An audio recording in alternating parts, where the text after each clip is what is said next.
Hey guys, welcome to this week's podcast episode. I've got a fantastic guest for you today, Meir Ezra, and he's a spiritual entrepreneur. So he combines business with spirituality, which is something really fascinating. I don't hear much about that. And today we're going to talk around certain themes. We're going to talk about balancing spirituality, wealth, what is money, resilience, entrepreneur, philanthropy, making impact in the community, and it's going to be a fantastic discussion. So Meir, welcome. Hi, nice to see you, and hi everyone that's listening. Yeah, kind of talk about your background and set the stage for this wonderful discussion we're about to have. Okay, so I'm an Israeli. I've been doing business probably since I finished the army, more or less. I was a diver in the Israeli army. I was there for 6 years. Went to the Far East, climbed the Himalaya, done all kind of crazy things. Started business, and by the age of 32, I've done the first $100 million. And since then, I expanded mainly in the area of I started with software, hardware, and later on, we diversed into real estate, banking, all kind of things. Like we really do lots of things. And yeah, and we're doing extremely well. And during the years, people ask me, how do you do that? How do you do that? How do you do that? And I started to teach people how do I do it. And so I developed a hobby, which I invest about 10% of my time in, into speaking and teaching people how to improve. And that's it. Yeah. I love that. Your journey actually highlights a lot of my journey, my trials, tribulation, kind of developing your income and then kind of diversifying into more stable assets such as real estate, creating businesses and then influencing people, helping people reaching out to you, coaching, speaking. So I love that. Um, and again for the audience, I hope your family is okay during this time and kind of moving on is this idea of balancing spirituality and wealth, and you emphasize combining both success, spirituality. Share with us how you've managed to balance these two and how others can do the same. Okay, so basically the basic idea is that you take an opportunity and you take two people and they will handle the opportunity differently.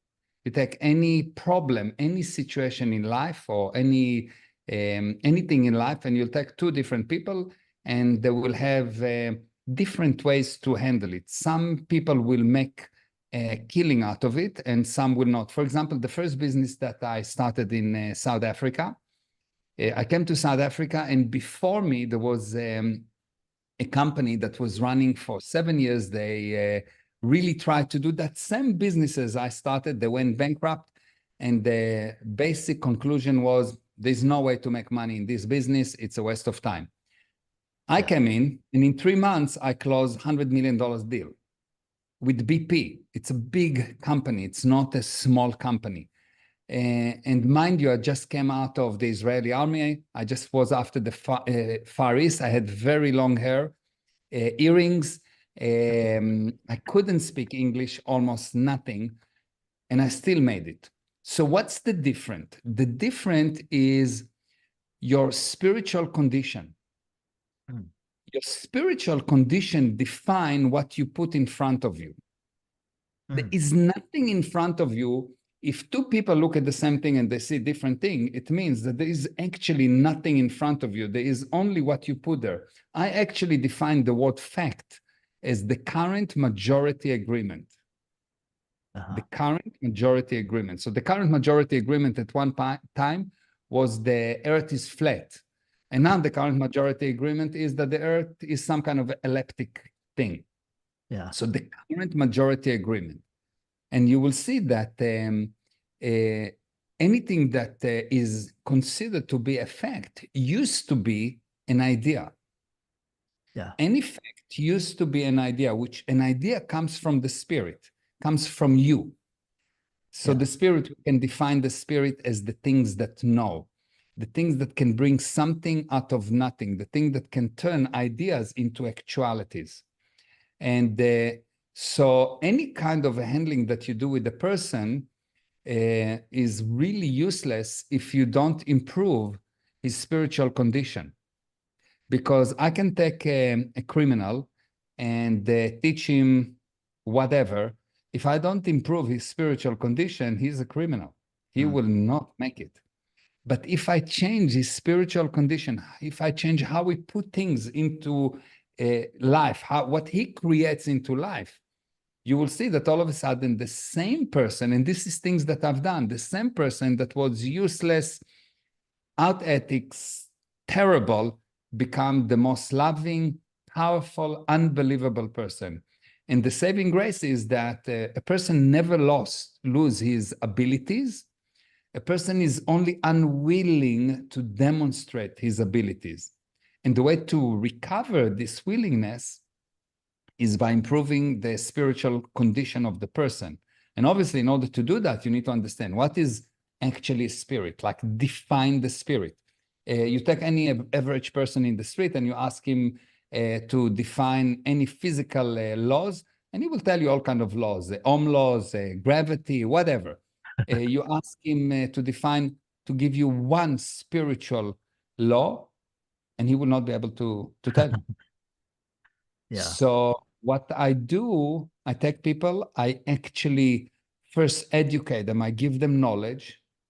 When you give knowledge to a person, the inevitable thing that happens, he starts to become more responsible. And so he control. For example, if I teach you how to drive a car, you'll become more responsible for the car and you will control the car. If you don't control the car, it is a proof that you don't have enough knowledge and you are not responsible. And control equals income. So if I raise your control in any area, you will have more income in that area.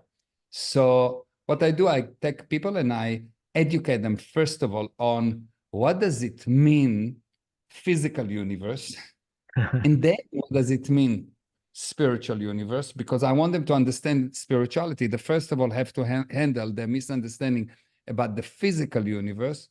Once they understand the spiritual universe, just understand logically, then we do all kind of drills to recover this ability that they never lost. And the end result is that they always, always, always succeed. It is so 100% successful that when someone come to study with me or get coaching or whatever, my guarantee to them is when you come to me, if you don't get the expected result, you don't pay me, I pay you.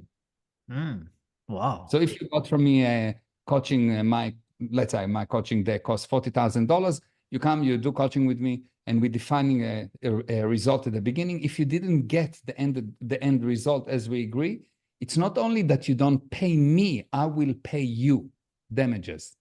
Because I know that it always works. Yeah. Yeah.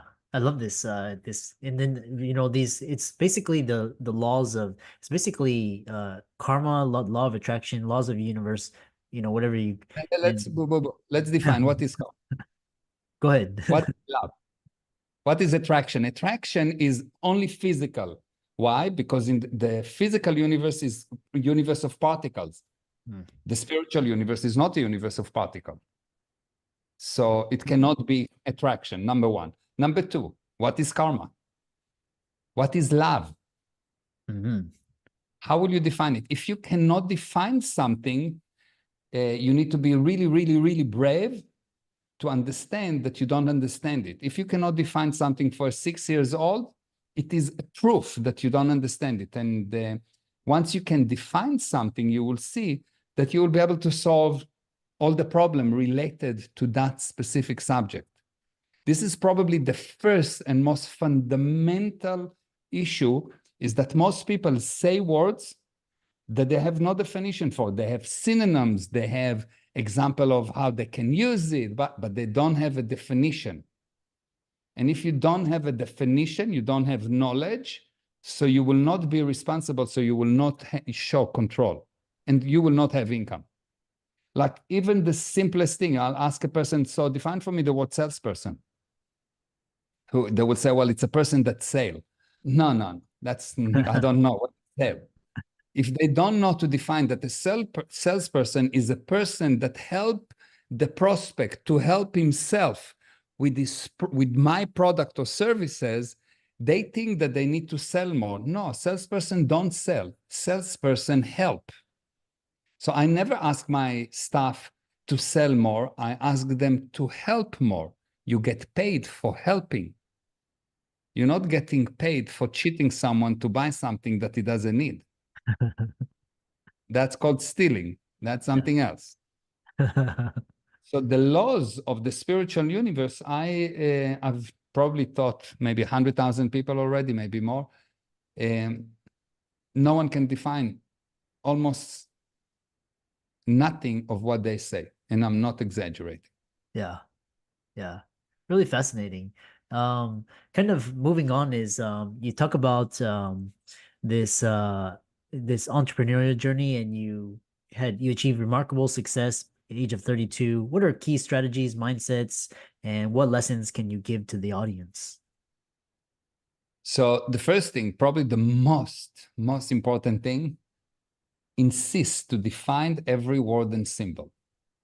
It sounds so simple, but the difference between a successful person and unsuccessful person, a successful person understands everything, and so he can explain it to anyone.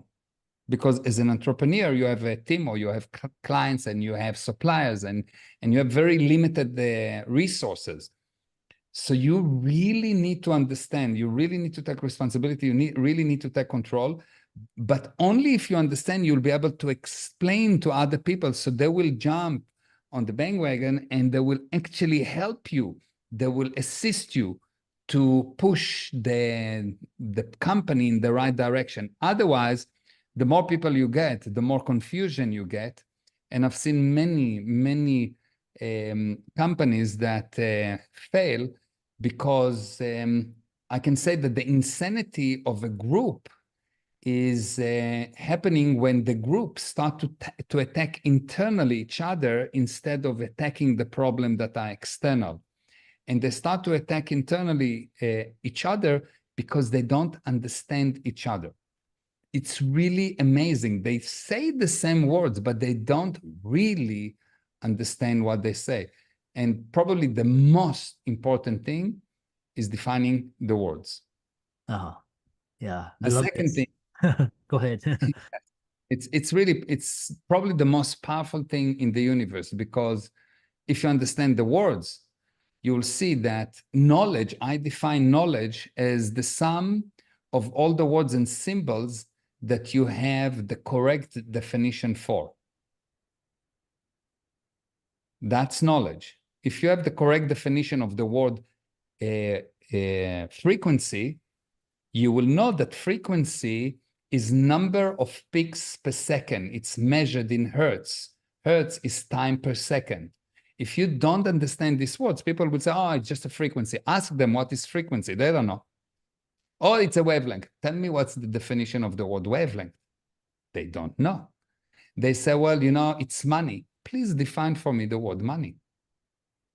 It is every second, like, oh, we need a strategy. Good, define the word strategy. What's the difference between strategy, tactical, operational orders? What's the difference? Oh, well, we need a goal. Okay, what's the difference between a goal, purpose, aim? And you will see that if you cannot define the exact differences, if you cannot define it clearly, you actually don't know. Because there's not two words that has the same definition in any dictionary. Yeah. Yeah. So the most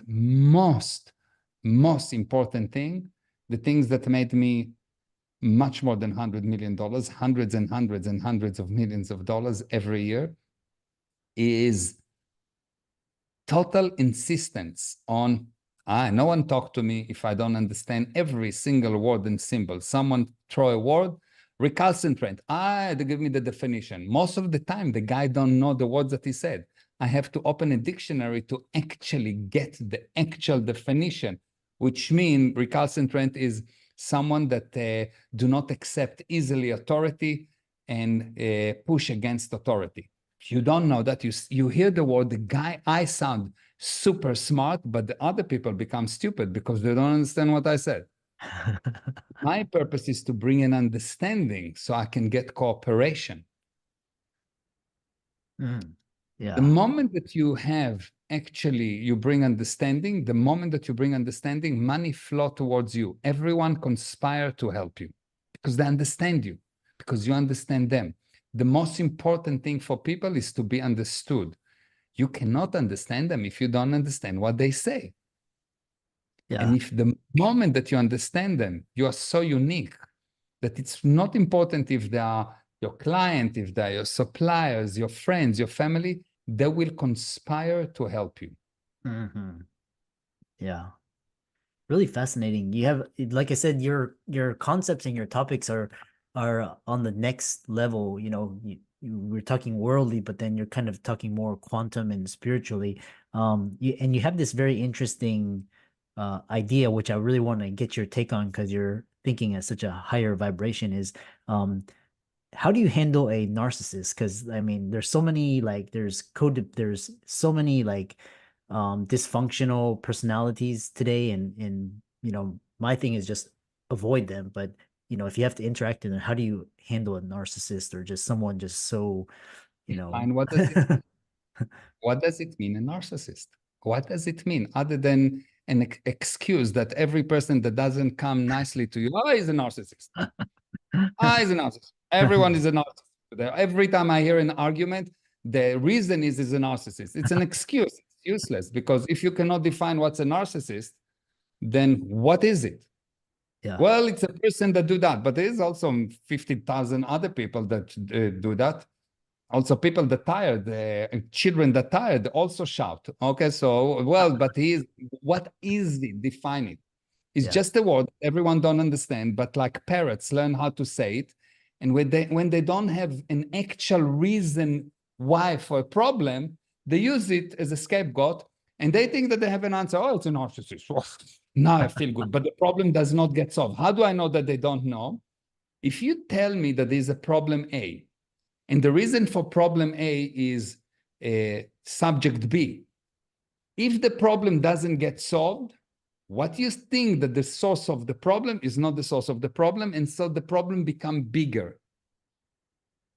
Oh. So you see that most of the people say that there's a problem A, they have a problem in a relationship. They don't understand the word relationship. They don't understand what's the basic laws of relationships. Mhm. So they just heard the word narcissist and it sounds big enough word, and this is the current fab, and they want to sound smart. And it's also give them an excellent justification. So they say he's a narcissist, and he says she's a narcissist, and he said no, he's a narcissist. And your friend agreed that she's a narcissist, and her friend agreed that you're a narcissist, and the problem become bigger. If the problem become bigger, it means that that's not the source of the problem. When I go to coach people or companies, and I've coached from the heads of states to just solo entrepreneurs. Like I've coached in many sizes of companies and organizations.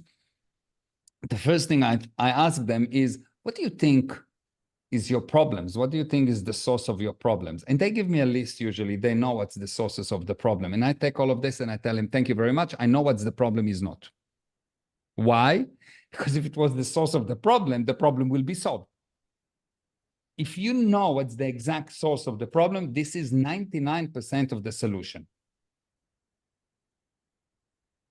So if someone tell you the problem is narcissist, I tell him, thank you very much. I call it excuse sclerosis. Maybe as narcissists, you seek with excuse sclerosis. You're using excuses instead of finding the actual source of the problem. So every time a person tries to solve a problem and the problem doesn't get solved, he's trying to solve the wrong problem. Yeah. Yeah. And if you will observe, you'll see that the problem actually become bigger. Uh-huh. Interesting. So Yeah. before someone can define it, it is like I said, how will you handle people that have chakachuka? Help me. How do you handle a person that have chakachuka? You cannot define chakachuka, so you cannot tell me. Anything that you'll say will be nonsense because you don't know what I say. if we don't have the word narcissist, what does it actually mean? What's the exact definition? How do I measure it? How do I know? Which blood test do I do to find if it's a narcissist or not? If I don't have that, then it's just parroting. Yeah. Interesting. Problem with narcissists is the person that think that the other person is a narcissist actually do not observe, doesn't know what he's talking about. He actually never sat down and defined what is the actual problem. And the problem, unfortunately, is never with the other side. When someone points a finger at you, he says, God will help me to explain how you are to blame on how stupid I am. 3 fingers towards me. God will help me to explain how you are to blame at how stupid I am. The source of the problem is always me. If the source of the problem is the other side, it means that I'm useless. What can I do if it's you? Let's say I think you're a narcissist. Now I'm your slave because I need to beg you to stop being a narcissist so I can do something. But if I'm the source of the problem, I can do something about it. No one will be a narcissist or anything around me because I bring results, because I know how it works. Yeah. It's like a mechanic that says, well, you know, the engine is upset. Can you fix the engine or not? No, it's the engine. No, it's not the engine. It's me. I'm the mechanic. If I cannot fix the engine, I have excuse sclerosis. So anything that you do, you can either be cause or effect. If you are cause, you bring results. If you're an effect, you get specialized in excuses. Interesting. How can people reach out to you and find out more about you? Slowly. No, I'm joking.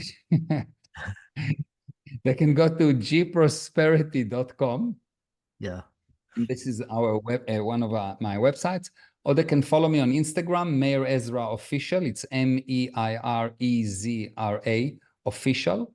And we have ton of content every single day. I release a lot of invaluable content, and on any subject, parenting, children, money, sales, marketing, you name it. Why? Because it all come from your spiritual conditions and your ability to understand the words and symbols. If you understand all the words and symbols in regards to marketing, you're the best marketer in the universe. Excellent.